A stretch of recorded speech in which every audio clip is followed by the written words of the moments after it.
ده شكل الكوفية بتاعتي ودي الغرزة.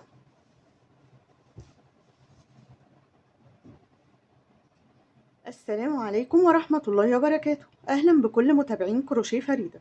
النهاردة هننفذ مع بعض كوفية سهلة وبسيطة. هنستخدم في الكوفية بتاعتنا خيط برنسس سوفتي. أنا هستخدم بكرتين 200 جرام. هشتغل الكوفية بتاعتي على فتلتين. تقدري تستبدلي الخيط ده بأي خيط سميك عندك. الغرزة بتاعتنا بتبقى جميلة في الخيط السميك مش الرفيع. الكوفية بتاعتي طولها 160 سنتي.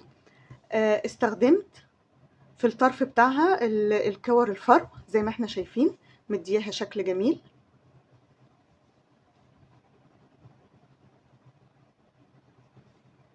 عرض الكوفية بتاعتي 18 سنتي. طبعا تقدري تشتغلي المقاس اللي انت عايزاه. دي الغرزة بتاعتنا زي ما احنا شايفين، غرزة جديدة. الغرزة بتاعتنا عبارة عن سطر واحد وبنكرره مع بعض، سهلة مش صعبة. يلا نبدأ مع بعض ونشوف هننفذ الكوفية بتاعتنا ازاي. هنبدأ مع بعض زي ما قلت لكم، انا هشتغل على فتلتين. طب هنشتغل على فتلتين ازاي؟ يا اما هشتغل من بكرتين مع بعض، اخد طرفين الخيط مع بعض، يا اما هشتغل من بكرة واحدة واخد طرفين الخيط بتوعها اللي جوه واللي بره. نبص مع بعض. انا عندي البكرة بيبقى ليها طرف خيط بره اهو كده، طرف من بره، وبيبقى فيه طرف تاني من جوه في قلب البكرة من جوه. بتسحبي جزء من قلب البكرة كده اهو. انت وحظك بقى انه يطلع بسهولة او يطلع ومعاه جزء من قلب البكرة. بس هي بصوا بيبقى ايه، ممكن يكون بيبقى معقد الخيط في بعضه كده سنة. بتسلكي الطرف ده وتشتغلي منه الطرفين مع بعض، او بتعملي ايه، او بتاخدي طرف من البكرة دي وطرف من بكرة تانية وتشتغلي بيهم. الطريقة اللي تريحك اشتغلي بيها. الحل التاني طبعا ان احنا نشتغل بخيط سلك. كده انا جبت طرفين الخيط بتوعي مع بعض. هربط الطرفين بتوعي في بعض كده عشان يبقوا خيط واحد كده. بصوا انا طلعت طرفين الخيط من جوه البكرة. انا بحب اشتغل من جوه البكرة، ما بحبش اشتغل من بره. من جوه بيكون اسهل. بس كده. هنشتغل مع بعض بإبرة 6.5 زي ما احنا شايفين. عايزة تشتغلي بإبرة أصغر نص ملي أو أكبر نص ملي هينفع برضو. بس أنا اشتغلت جربت والمقاس ده اللي ريحني في الإبرة. هنشوف مع بعض هنبدأ إزاي. هبدأ بسلسلة البداية كده. هرتفع عدد سلاسل مضاعفات الرقم 3، 1 2 3. هفضل شغالة كده لحد ما أوصل لعدد مضاعفات الرقم 3.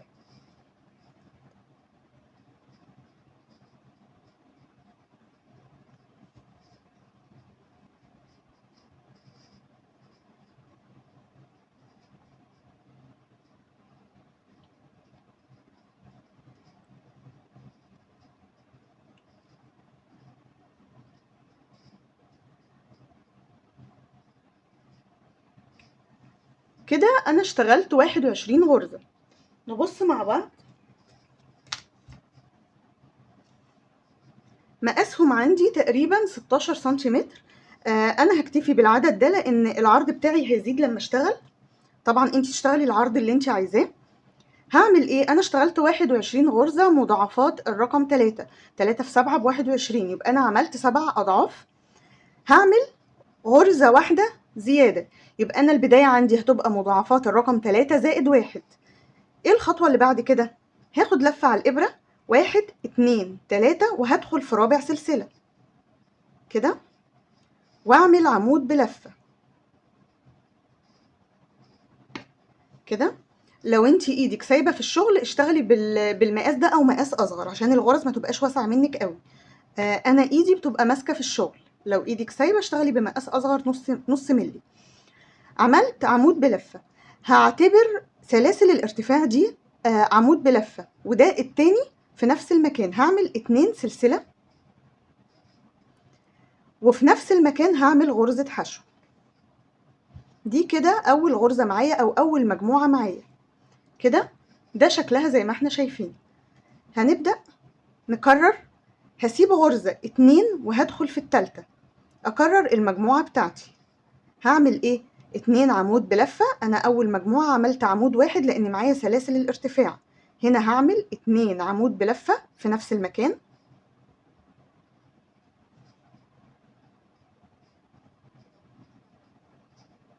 كده، 2 سلسلة، وفي نفس الغرزة هعمل غرزة حشو كمان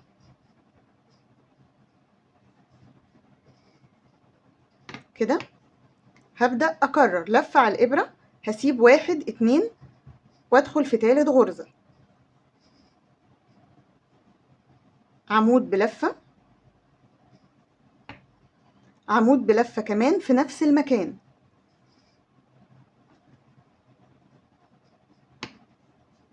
2 سلسلة، غرزة حشو في نفس السلسلة في نفس الغرزة،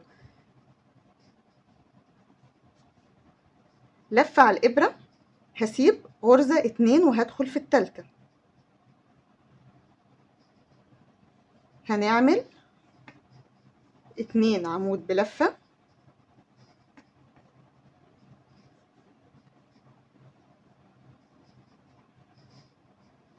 2 سلسلة، غرزة حشو في نفس المكان،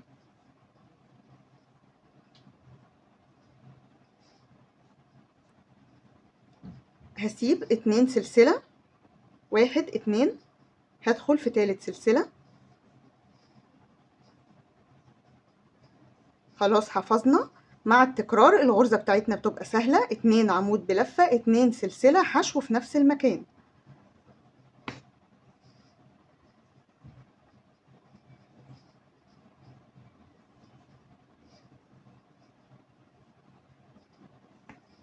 نبص مع بعض. معايا آخر 3 سلاسل معايا، هعمل ايه؟ هعمل غرزة كمان، آخر غرزة معايا،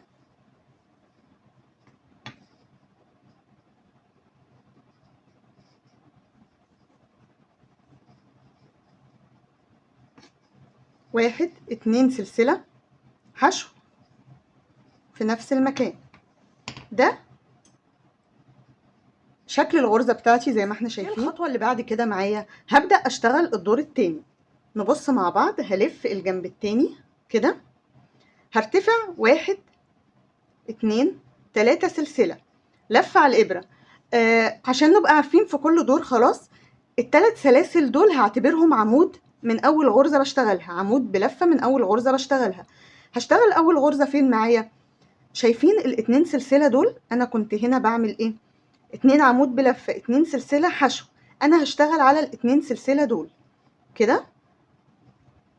أنا المفروض أعمل هنا 2 عمود بلفة، السلاسل دي هعتبرها أول عمود، وهدخل في فراغ السلاسل كده أعمل عمود كمان، 2 سلسلة، حشو في نفس المكان. يبقى خلاص كده عشان نعرف الغرزة بتاعتنا، بداية كل دور سلاسل الارتفاع هتبقى بديلة العمود بلفة من الغرزة بتاعتي. طيب هنشوف بعد كده. عندي بعد كده في ايه؟ عمود بلفة، عمود بلفة، غرزة الحشو. عشان اوصل للسلاسل اللي بعد كده، هتشوفي المساحة دي تحسي انها بعيدة وان انت هتشتغلي في جزء بعيد. هتخطى كل ده؟ هنتخطى كل ده، وهتشوفي شكل الغرزة معانا هيظبط. عمود بلفة، انا اشتغلت فين؟ في السلاسل.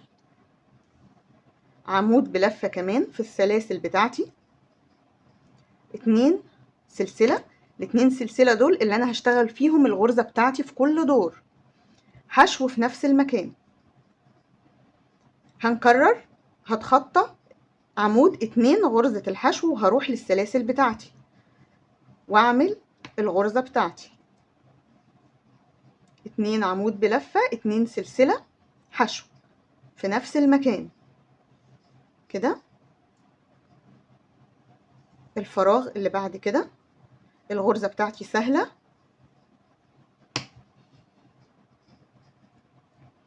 2 سلسلة، هي غرزة سطر وبنكرره، بنقلب السطر بتاعنا وبنكرر هو نفس الكلام معانا كده. هنشتغل الغرزة اللي بعدها،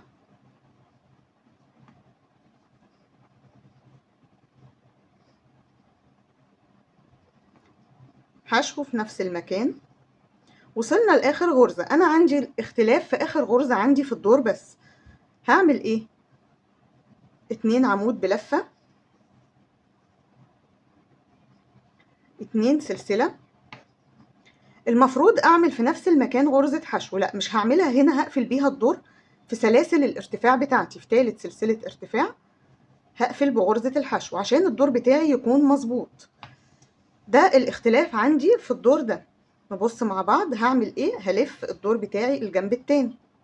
1 2 3. خلاص اتفقنا مع بعض ال3 سلاسل دول من الغرزة بتاعتي. عندي اول فراغ سلاسل اهو. هعمل تاني عمود بلفة، 3 سلاسل ارتفاع، عمود بلفة، 2 سلسلة، حشو في نفس المكان. هروح للفراغ اللي بعد كده واعمل الغرزة بتاعتي، 2 عمود بلفة، 2 سلسلة، حشو في نفس المكان. الغرزة اللي بعدها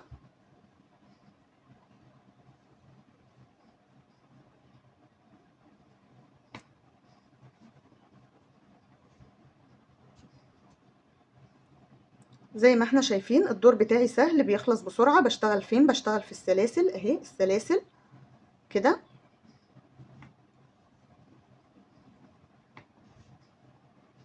واحد اتنين، حشو في نفس المكان.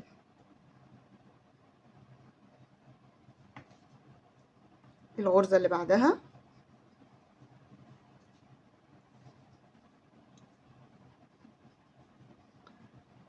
حشو في نفس المكان.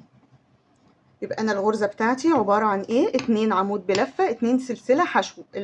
الغرز بتاعتي كلها في مكان واحد.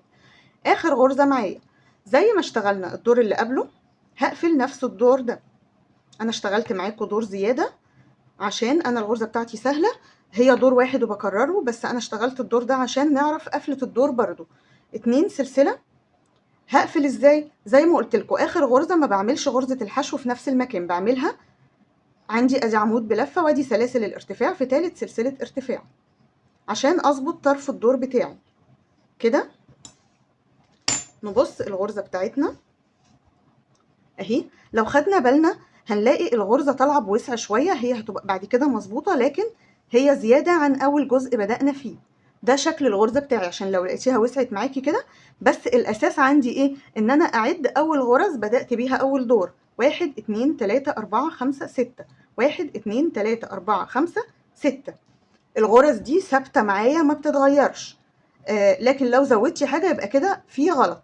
طيب عشان ما نتلخبطش، عندي اول الدور سلاسل الارتفاع بعتبرها من الغرزة، اخر الدور غرزة الحشو ما بحطهاش في نفس المكان مع الغرزة، بقفلها في ثالث سلسلة ارتفاع. دي حاجات ثابتة معايا عشان الدور بتاعي يطلع مظبوط. بس كده هلف على الجنب التاني وهرجع اكرر غرزي وهشتغل لحد الارتفاع اللي انا عايزاه. انا قلت لكم ان العرض بتاعي احنا كنا لو نفتكر بدأنا ب 16 غرزة ب 16 سنتي. بصوا بقوا 18 سنتي معايا بعد ما اشتغلت الغرز بتاعتي. طبعا عايزة تكبري الحجم بتاعك تكبريه اهي. الغرزة بتاعتي انا هشتغل للارتفاع اللي انا عايزاه. ارتفاع الكوفية الكبيرة بيبقى تقريبا من 160 سنتي. عايزة تكتري اكتر من كده براحتك زي ما انت عايزة، حسب هتلفيها لفة واحدة او لفتين. ممكن تعمليها 2 متر لو هتلفيها لفتين او 2 متر 20. بس هي بتبدأ من متر و60. انا هشتغل وهوصل للطول اللي انا عايزاه ونشوف هنرجع مع بعض نقفلها ازاي. كده انا خلصت الكوفية بتاعتي، انا وصلت للطول اللي انا عايزاه. زي ما قلت لكم انا اشتغلت 160 سنتي. انا ركبت في الجنب بتاعي كرة الفرد. هركب الجنب التاني معاكم عشان نشوف هنركبها ازاي. ده شكل الكوفية بتاعتي ودي الغرزة.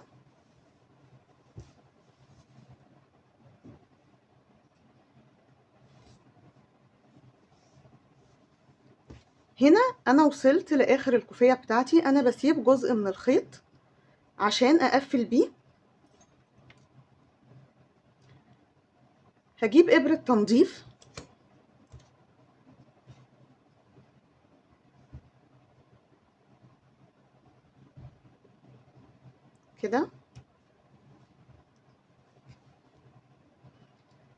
هدخل في اول غرزة عندي كده،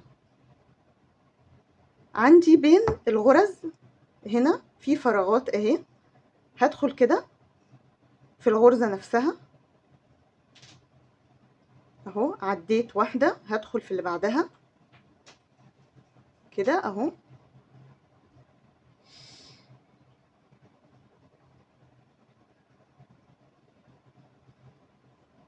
كده وصلت لاخر جزء عندي. هسحب الخيط بتاعي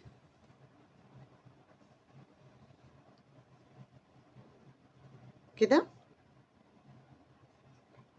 هجيب الكرة بتاعتي، الكرة بتاعتي فيها مكان اشبكها منه، نبص هنا اهو كده، بصوا فيها زي شريط ستان اهو، معمول زي علقة نركب منها اهو. هدخل الكورة بتاعتي كده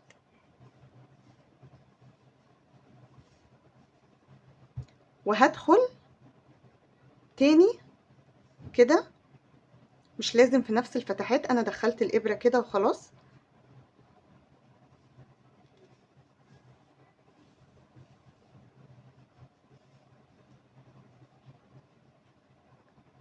هشدها كده وهدخل في الفتحة بتاعة الكورة تاني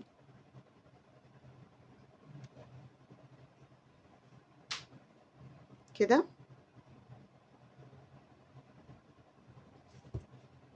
عايزة تمسكيها كويس عشان تضمني انها ما تفكش وتخشي كذا مرة، بس الخيط بتاعنا جامد مش هيفك، انا بشدها بس جامد عشان ما تبقاش سايبة كده. وهبدأ اخيط جزء من الخيط بتاعي ده في ظهر الكوفية كده، انا عندي الكوفية بتاعتي ينفع تتلبس على الجنبين لان هي وشها زي ظهرها، مفيش وش وظهر. بس كده هنداري شوية الخيط بتاعنا عشان نضمن انه ما يفكش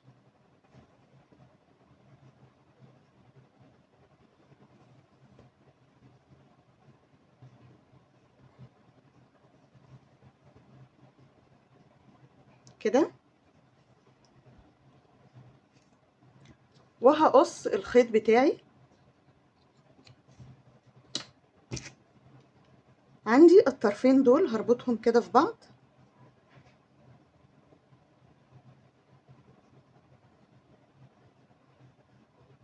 كده، وبولاعة لسعت طرفهم عشان ما يفكش. بس وكده ركبت معانا، ده الشكل بتاعها. وبكده الفيديو بتاعنا يكون خلص. السلام عليكم ورحمة الله وبركاته.